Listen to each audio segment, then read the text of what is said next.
भगवान मधुसूदन कहते हैं कि कोई देवताओं की पूजा अर्चना के निमित्त यज्ञ करते हैं, तो कोई ब्रह्म का ब्रह्म से अर्पण करते हुए यज्ञ कहते हैं, तो कोई इंद्रियों को नियंत्रित अर्थात बुरा न देख, बुरा न सुन और बुरा न बोल रखते हुए अपना तप पूरा करते हैं। माधव के अनुसार प्राणायाम एवं विविध संयम उपक्रमों द्वारा श्वास की गति को नियंत्रित करना भी योग है। तो सात्विक जीवन यापन, सत्पात्र को सहयोग एवं सद साहित्यिक स्वाध्याय भी यज्ञ ही है। आगे कहते हैं कि वायु प्रवाह के अंतर्गत प्राण वायु एवं अपान वायु में समन्वय भी एक तरह का यज्ञ ही है। बहुत से योगीराज विभिन्न आहार विहार प्रक्रियाओं यथा पूरक, रेचक एवं कुंभक कर्मों से प्राणों का प्राणों में ही हवन कर पापों से मुक्त होते हैं।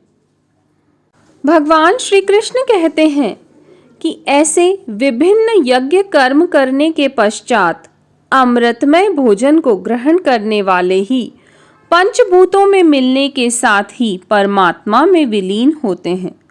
मन, इंद्रिय एवं शरीर की क्रियाओं पर नियंत्रण रखना किसी भी यज्ञ से कम नहीं है, अन्यथा तो मनुष्य लोक भी दुखद ही मानो।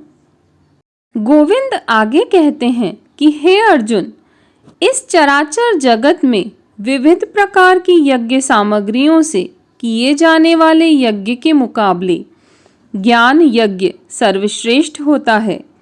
इसे विस्तार से समझने हेतु समर्पित भाव से निष्कपट रहते हुए तत्वदर्शी ज्ञानियों की श्रद्धापूर्वक सेवा करने से प्रसन्न होकर वे उपकृत करते हैं। अर्जुन को समझाते हुए भगवान कहते हैं कि इस ज्ञान योग को पाकर हे अर्जुन, तुम्हारे मोहजनित दोष समाप्त हो जाएंगे, तुम्हारा दृष्टिकोण एक दूसरे से एकाकार हो जाएगा।